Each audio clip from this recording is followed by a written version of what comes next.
Hello students, welcome to 24 वाणी। और जैसा कि बच्चों लास्ट लेक्चर में हमारा डिस्कस हुआ था कि हम डिस्कस करेंगे नेक्स्ट लेक्चर अपना जो बेस्ड रहेगा वो किस पे रहेगा, वेरिएशन ऑफ जी पे।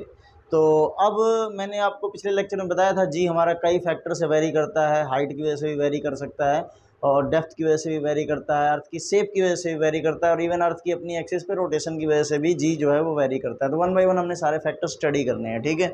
तो सबसे पहला अपना पहला फैक्टर जो है variation of ji with height, वो स्टार्ट करते हैं, ठीक है।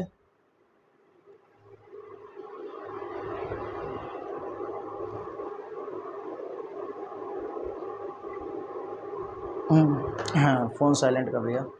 देखो, तो variation of ji with altitude या हाइट। देखो, अब जैसे हमारे पास ये मान लो क्या है, अर्थ है। जब आप अर्थ की सरफेस पर हो या कोई भी बॉडी अर्थ की सरफेस पे है, वहां जो उसमें एक्सेलरेशन लग रहा है वो लग रहा है जी, और आप उसी बॉडी को एच हाइट पे ले जाओ, उसी बॉडी को एच हाइट पे ले जाओ, ठीक है। तो जी जो है वो क्या हो जाएगा, चेंज हो जाएगा। अब कितना चेंज होगा उसके लिए हमने फार्मूला बनाना है।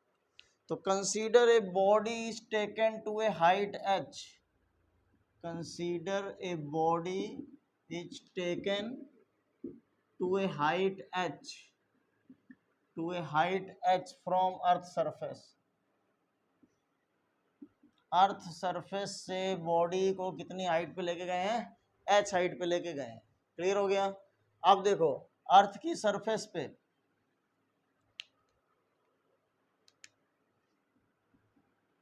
एट सरफेस ऑफ अर्थ, जब अर्थ की सरफेस पे है ये बॉडी हमारे पास, तो बॉडी और अर्थ के सेंटर के बीच की दूरी किसके बराबर हो जाएगी, अर्थ के रेडियस के बराबर हो जाएगी। वहां पर हमारा जो जी है वो कितना है, G M by R square.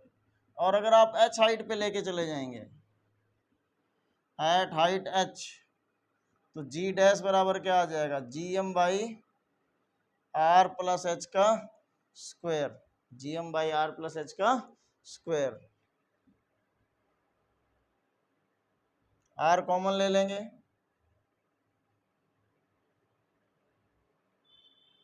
One plus H by R इसका स्क्वायर कितना आ जाएगा, G M by R square one plus H by R का स्क्वायर। ओके है बच्चों। जब हम अर्थ की सरफेस पे हैं तो सेंटर से डिस्टेंस किसके बराबर है, रेडियस के बराबर। और जब हम एच हाइट पे चले गए तो सेंटर से डिस्टेंस कितनी हो गई, आर प्लस एच हो गई। तो हम यहाँ पर आर की जगह क्या रख देंगे, आर प्लस एच रख देंगे। आर फिर यहाँ कॉमन आ गया, कितना बचेगा फिर, one plus H by R, ठीक है। अब इसका अलग अलग स्क्वायर कर लो। अब देखो बच्चों, जो G M by R square है ये वाला, ये जो इतना है हमारे पास G M by R square, ये है स्मॉल जी, ये क्या है, स्मॉल जी है। तो इसकी जगह हम क्या लिख देंगे, स्मॉल जी।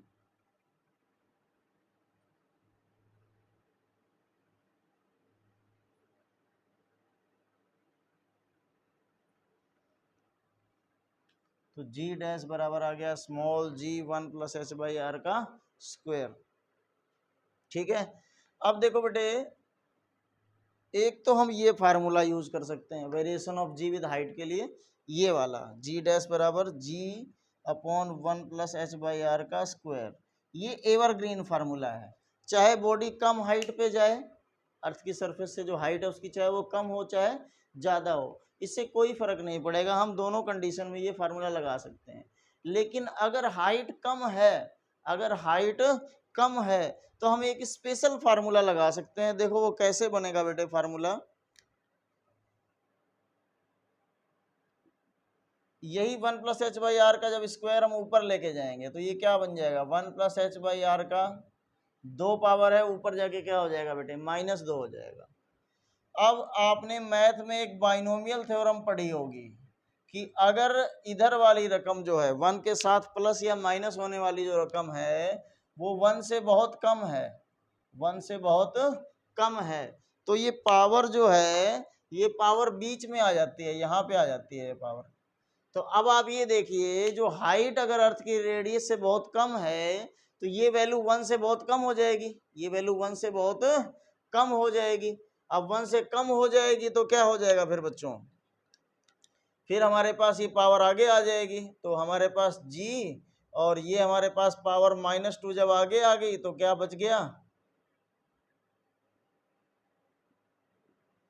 g डैश बराबर g1 - 2h/r।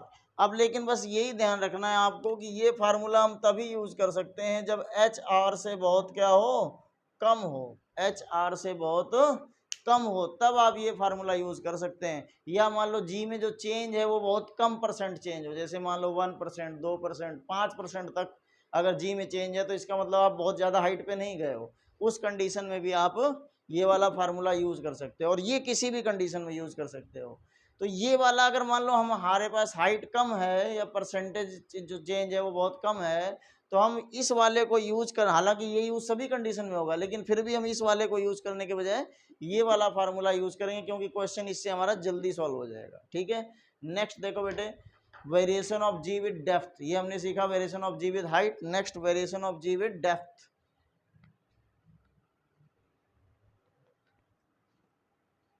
तो आप एक चीज यहाँ पर और नोटिस कर रहे हो बच्चों कि यहाँ जी में से क्या हो रहा है, कुछ माइनस हो रहा है, जी में से क्या हो रहा है, कुछ माइनस हो रहा है, यानी जब आप हाइट पे जाओगे तो एक्सेलरेशन ड्यू टू ग्रेविटी की वैल्यू क्या हो जाएगी, कम हो जाएगी, क्योंकि सरफेस पे जी है और आप ऊपर गए हो तो क्या हो रहा है, कुछ माइनस हो गया है। ठीक है,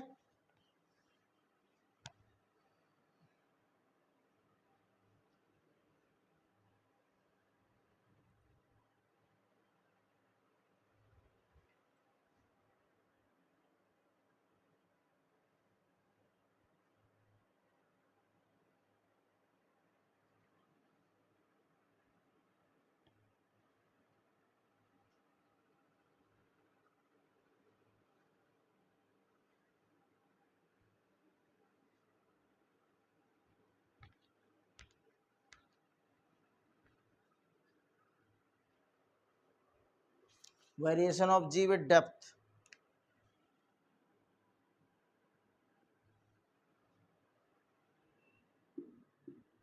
variation of ji with depth, जब हम अर्थ की सरफेस से खड्डा खोद के नीचे जाएंगे, अर्थ की सरफेस से खड्डा खोद के नीचे जाएंगे, तब देखो जी किस तरह से चेंज होगा। सपोज करो ये आपकी अर्थ हो गई जिसकी रेडियस है r,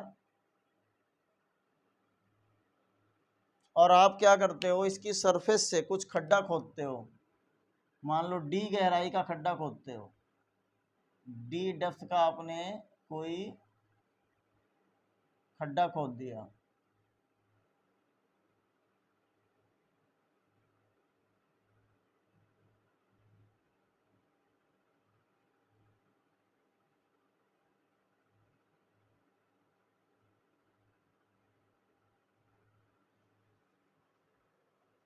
तो अब आप d डेप्थ का खड्डा खोद दिया आपने, तो यहाँ पहुँच गए, यहाँ अब आपकी सेंटर से दूरी रहेगी r - d, पहले आप सरफेस पे थे, फिर सरफेस से d डेप्थ का खड्डा खोद के नीचे आ गए।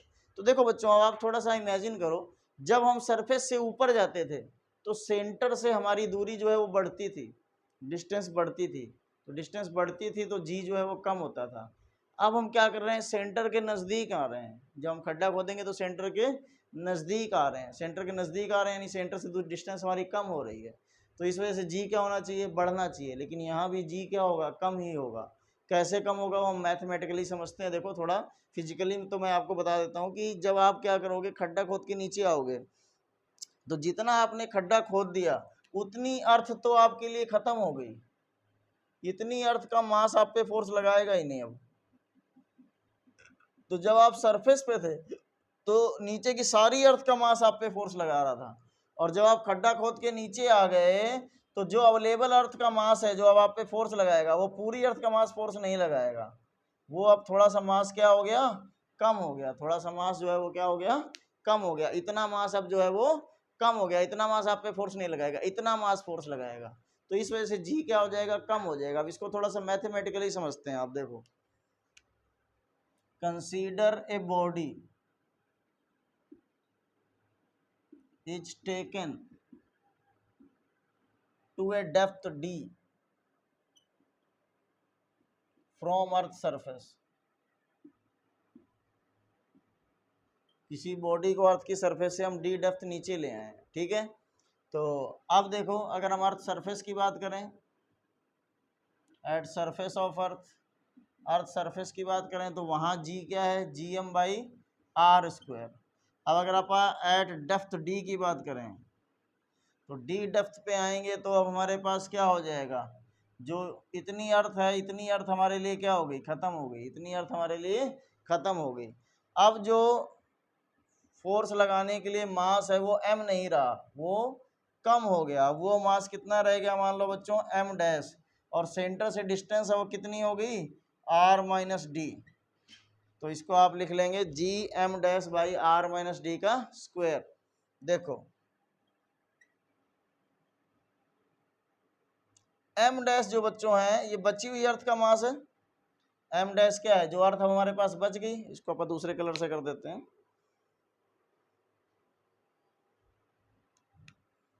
जो ये अर्थ बच गई,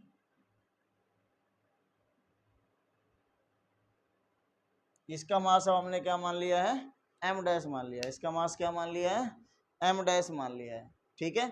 तो अब इसका जो मास बचेगा बच्चों, वो क्या बनेगा, volume into density. Volume into density. तो वॉल्यूम क्या हो गया, 4/3 πr³, और डेंसिटी क्या हो गई, रो मान लेते हैं। नहीं, ये 4/3 πr³ तो बच्चों क्या था, पूरी अर्थ का वॉल्यूम था। अब हमारे पास जो अवेलेबल अर्थ है वो इतनी है, इसका रेडियस है r-d। तो इसको हम क्या लिखेंगे, r-d का क्यूब इंटू डेंसिटी। तो अब डेंसिटी यहां से क्या आ जाएगी बच्चों, देखो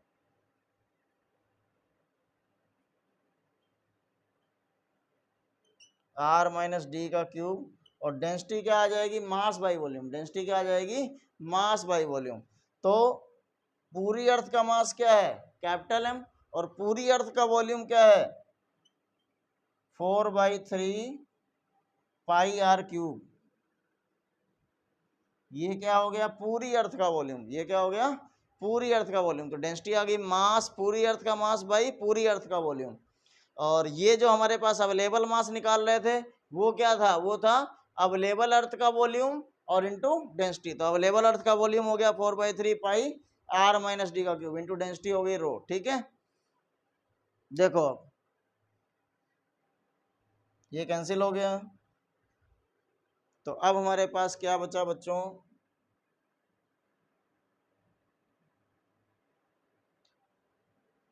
GM/r-d का क्यूब और अपॉन में r³।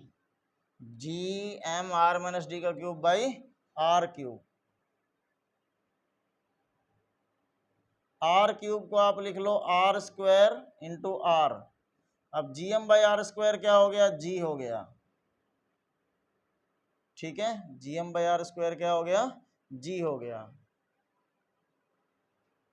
अच्छा, अपॉन में एक r-d का स्क्वायर भी था, वो हमने लिखा नहीं। ये तो हमने m' की वैल्यू पुट की थी,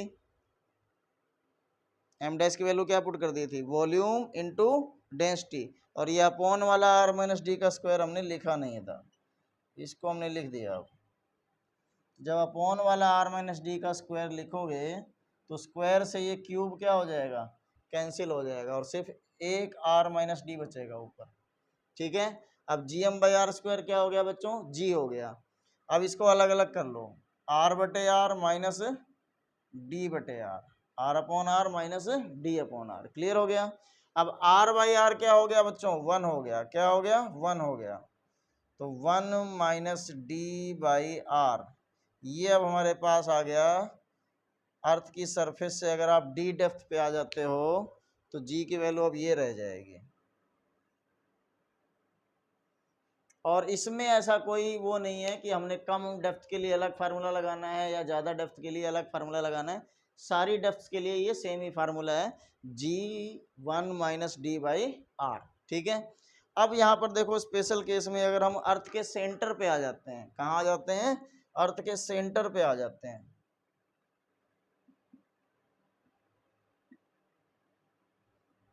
अगर हम अर्थ के सेंटर पे आ जाते हैं,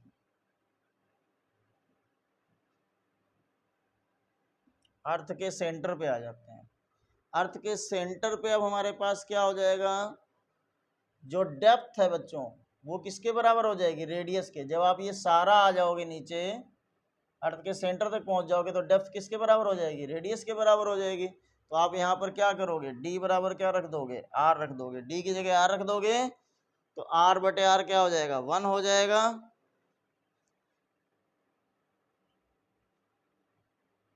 और क्या आ जाएगा, 0, क्या आ जाएगा, 0 आ जाएगा। तो अर्थ के सेंटर पे जी की वैल्यू क्या हो जाएगी, 0 हो जाएगी। ठीक है, यानी अर्थ के सेंटर पे किसी बॉडी का वेट भी क्या हो जाएगा, 0 हो जाएगा। तो ये आपके स्कूल एग्जाम में कई बार क्वेश्चन पूछा भी गया है। ठीक है, तो ये हमने सीखा बच्चों variation of ji with depth. अब आप देखो variation of ji due to shape of earth, variation of ji due to shape of earth.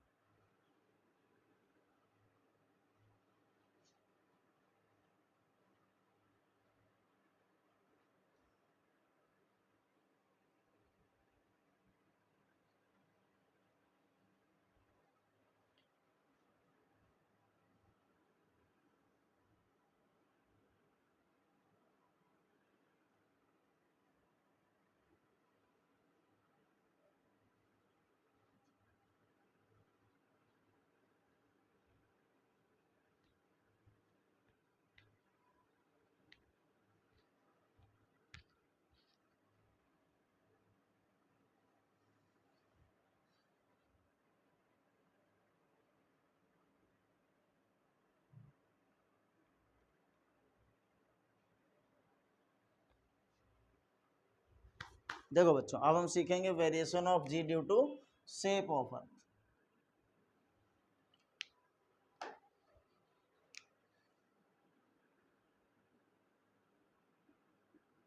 Variation of ji due to shape of earth, earth की शेप की वजह से जी जो है वो किस तरह वेरी करेगा,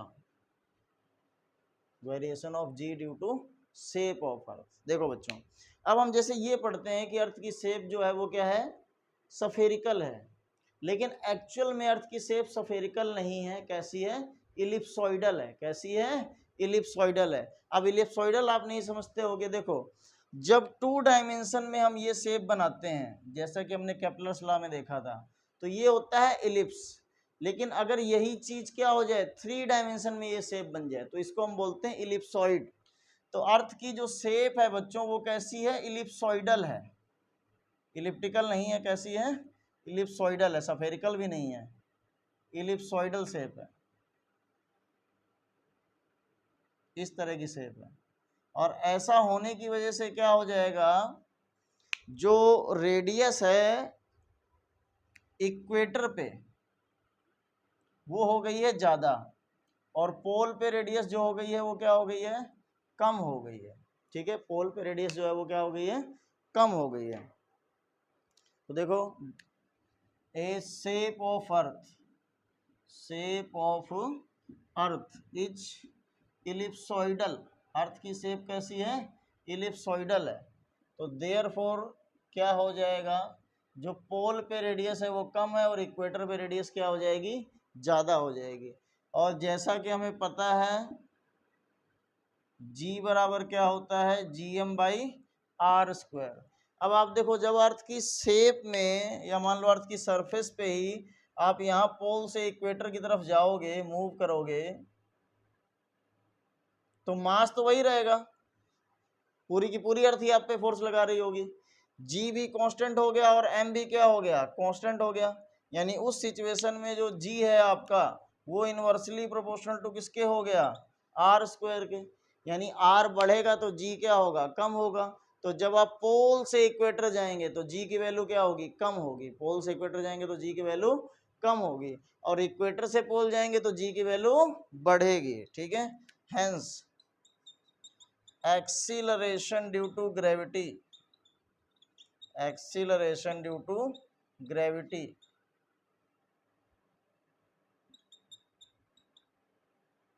decreases as a body move from pole to equator. जैसे ही पोल से क्या होगा, इक्वेटर की तरफ जाएगी तो एक्सीलरेशन ड्यू टू ग्रेविटी की वैल्यू क्या होगी, डिक्रीज होगी। And vice versa, and vice versa, vice versa का मतलब रिटन स्टेटमेंट का उल्टा, अपोजिट, कि अगर हम इक्वेटर से पोल लेके जाएंगे बॉडी को तो एक्सीलरेशन ड्यू टू ग्रेविटी क्या होगा, बढ़ेगा। अब एक्सीलरेशन ड्यू टू ग्रेविटी अगर बढ़ेगा तो वेट बढ़ेगा, एक्सीलरेशन ड्यू टू ग्रेविटी घटेगा तो वेट भी घटेगा, ठीक है। तो अगर क्वेश्चन पूछा जाए कि किसी बॉडी का वेट जो है वो पोल पे ज़्यादा है या इक्वेटर पे ज़्यादा है, तो पोल पे वेट क्या मिलेगा, ज़्यादा मिलेगा, और इक्वेटर पे वेट जो है वो कम मिलेगा।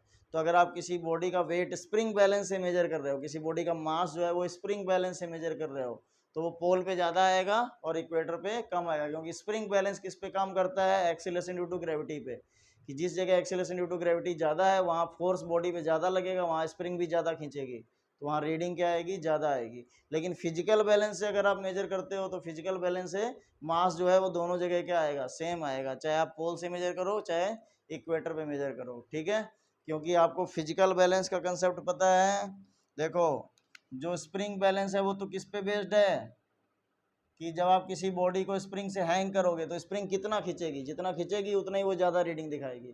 तो पोल पे स्प्रिंग ज़्यादा खींचेगी, ठीक है, क्योंकि पोल पे बॉडी पे फोर्स ज़्यादा लगेगा, तो पोल पे रीडिंग क्या आएगी, ज़्यादा आएगी। लेकिन अगर आप बॉडी का मास जो है वो स्प्रिंग बैलेंस के बजाय किससे मेजर करते हो, फिजिकल बैलेंस से, तो फिजिकल बैलेंस में आप क्या करते हो, एक साइड बॉडी रखते हो, एक साइड स्टैंडर्ड मास रखते हो, तो वहाँ जो जी लगेगा वो दोनों जगह क्या लगेगा, सेम ही लगेगा। इस वजह से मास पे कोई फर्क नहीं आएगा, मतलब मास की मेजरमेंट में कोई फर्क नहीं आएगा, चाहे आप पोल पे मेजर कर लें चाहे आप इक्वेटर पे मेजर कर लें, यूजिंग फिजिकल बैलेंस, अगर आप फिजिकल बैलेंस मेजर यूज़ करते हैं, और अगर आप स्प्रिंग बैलेंस यूज़ करते हैं तो फिर अलग अलग आ जाएगा। क्लियर होगी बात। नेक्स्ट देखो बेटे, नेक्स्ट है इसमें variation of ji due to rotation of earth, variation of ji due to rotation of अर्थ।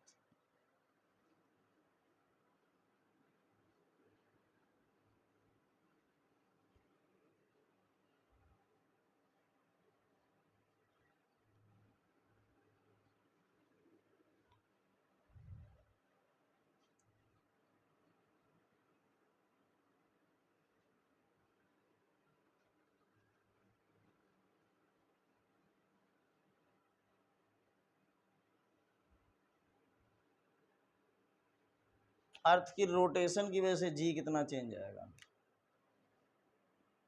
तो बेटे इस फार्मूले, ये वाला जो हमारा है variation of ji due to rotation of earth, इसका जो प्रोसेस है वो हमारे सीबीएसई सिलेबस में इंक्लूडेड नहीं है, लेकिन फिर भी ये बहुत काम की बात है,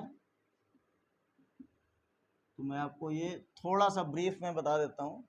variation of ji due to rotation of earth, या इस टॉपिक को हम इस नाम से ही बोलते हैं इफेक्ट ऑफ लैटिट्यूड,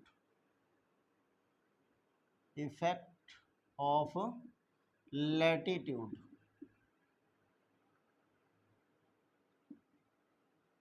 इस नाम से भी बोलते हैं इफेक्ट ऑफ लैटिट्यूड। तो देखो क्या होता है,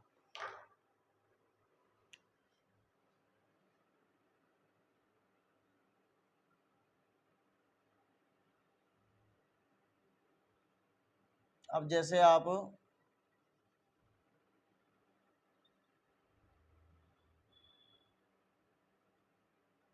यहाँ पर हैं तो इसको क्या करोगे, अर्थ के सेंटर से ज्वाइन करोगे, अर्थ के सेंटर से ज्वाइन करोगे, ठीक है।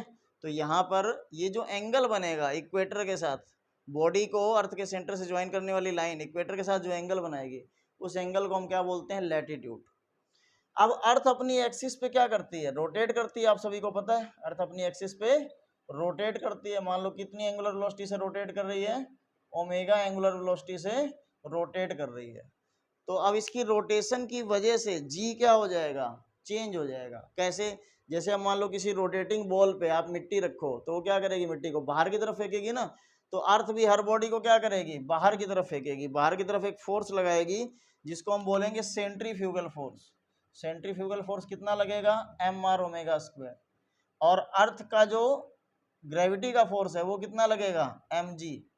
तो अब इस mg को, ये जो सेंट्रीफ्यूगल फोर्स है mr ओमेगा स्क्वायर, ये क्या करेगा, कम करेगा। और इसकी वजह से जो g है वो क्या हो जाएगा, कम हो जाएगा। और कितना कम हो जाएगा, due to rotation of earth, due to rotation of earth the acceleration due to gravity, acceleration due to gravity g becomes, कितना बन जाएगा, जी डैश बराबर g minus R omega square cos square lambda, R omega square cos square lambda. ठीक है, और lambda यहाँ पर क्या है, लैटिट्यूड है। अब इसमें स्पेशल केस अगर हम देखें, आर अर्थ की रेडियस है, ओमेगा क्या है, एंगुलर वेलोसिटी, कि अगर हम पोल पे चले जाएं, अगर हम कहाँ चले जाएं, पोल्स पे, तो पोल्स पे लैम्डा कितना हो जाएगा, ये 90 का हो जाएगा। पोल्स पे यही लैम्डा कितने का हो जाएगा, 90 का हो जाएगा। लैम्डा बराबर क्या हो गया, 90 हो गया। तो यहाँ पर आप 90 रखोगे तो cos 90 क्या हो जाएगा, 0 हो जाएगा। तो जी डैश बराबर क्या आ जाएगा, जी आ जाएगा। ये सारा फैक्टर 0 हो गया। यानी पोल पे अर्थ की रोटेशन की वजह से जी पे कोई फर्क नहीं पड़ेगा। और अगर आप इक्वेटर पे जाते हैं, अगर आप इक्वेटर पे जाते हैं तो इक्वेटर पे यही लैम्डा क्या हो जाएगा, 0 हो जाएगा। जब आप इक्वेटर पे आ जाएंगे तो यही लैम्डा क्या हो जाएगा, 0 हो जाएगा। लैम्डा यहाँ आप 0 रख दोगे तो क्या आ जाएगा, cos 0 1 हो जाएगा। तो जी डैश किसके बराबर आ जाएगा, G minus R omega square. तो ये हमारे पास था बच्चों variation of ji due to rotation of earth. Clear हो गया। तो ये हमने बच्चों आज के लेक्चर में सीखा, जी जो है हमारा वो किस किस फैक्टर की वजह से चेंज होता है। नेक्स्ट लेक्चर में हम सीखेंगे इसके न्यूमेरिकल्स बच्चों। तब तक के लिए बाय बाय।